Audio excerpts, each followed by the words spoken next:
Welcome to The Explainer. Today, we're going to unpack a really provocative theory. The idea that one single force has shaped, well, all of human history. Let's get into it. All right, so here's the plan. We'll kick things off with the author's core idea about what really drives us. Then, we'll look at the two opposing worldviews that spring from that. We'll see how religion fits into the picture, trace this conflict through history, and wrap up with the author's take on the world we live in today. Okay, so to start, the author poses this really fundamental question about human nature, basically stripping everything back to its absolute core. Now, you might think it's all about survival, right?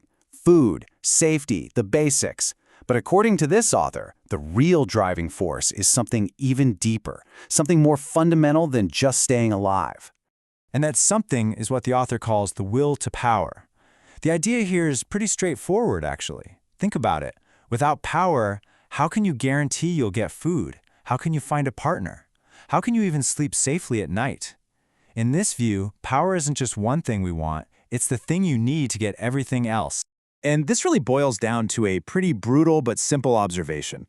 The big fish eats the small fish. I mean, what could be more natural, right? The author presents this not as some kind of moral flaw, but as the basic operating system of the world, a fundamental law of nature that's been shaping our society since day one. Okay, so starting from this one core drive, this will to power, the author lays out two completely opposing systems. And it's the clash between these two systems that, according to this theory, defines the central conflict of all human history. So on one hand, you've got what's called the power system. You can picture it like a pyramid, built on exploitation, where it's all about individual gain and might is right. But then you have its total opposite, what the author calls the justice system. This one is all about fairness, the good of the community, and a kind of divine order that's supposed to protect the weak. So the big question is, where does religion fit into all this? Well, according to this analysis, it's not just sitting on the sidelines, far from it. It's often the main battleground where this whole struggle plays out. You see, the text argues that the power system is an expert at co-opting religion for its own ends. So rulers will claim they have divine authority, calling themselves the son of the sun or whatever, just to make their power seem legit. And then the priestly classes can swoop in, acting as the middlemen, and twist messages of freedom into tools of control, all to keep their own authority and power intact.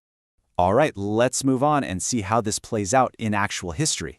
The author basically reinterprets some major historical events as just different chapters in this ongoing war between these two systems.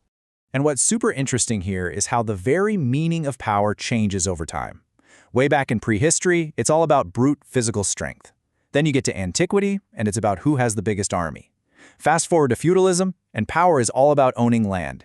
And now, in our modern world, it's all about money and capital. Take the Crusades, for example. In this reading, they weren't really a holy war at all. Nope, they were a brilliant political move. The argument is that European nobles were facing rebellions at home from the common people. So what do? You invent an external enemy to point all that anger at. And hey, if you can grab control of some valuable trade routes while you're at it, that's a nice little bonus. And this same pattern, the author says, just keeps on going with colonialism. The idea is that the very people who are oppressed back in Europe, the poor, the landless, they get a chance to go to the Americas. But do they break the cycle? Not at all. Instead, they just export the same power system and become even more brutal oppressors, all in this never-ending hunt for riches. Okay, so that's the past. But what about today? How does this whole framework help us understand the modern world and its conflicts? Well, the author brings this theory right into our time. Now, the text draws a really sharp and admittedly generalized contrast between what it calls a Western mindset and a Muslim mindset. The argument goes like this. The West is supposedly focused on individual gain and materialism, which is the heart of the power system. And this allows it to take advantage of cultures that are more focused on community, trust, and justice, the hallmarks of the justice system. The fall of the Ottoman Empire is held up as a key example of how this works. It's framed as a justice system that was taken apart, piece by piece. The theory is that Western powers looked at its tolerant society, figured out its weaknesses, and then stirred up internal divisions like nationalism from the outside.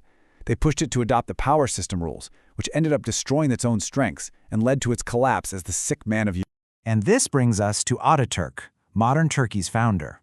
From this perspective, he wasn't just trying to copy the West, he was being a pragmatist.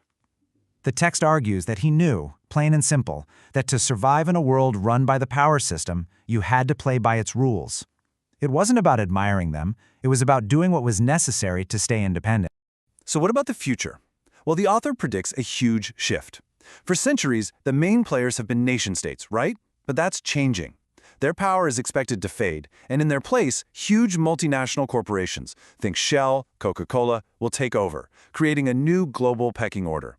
And in this new world, the biggest threat to the average person isn't a foreign army. It's just being ignorant and accepting whatever information you're given without questioning it. So, when you take it all in, this whole analysis leaves us with a really provocative final thought. If you decide to look at the world through this one specific lens, the idea that absolutely everything is driven by this will to power, does all of human history just become one single, repeating, unending story?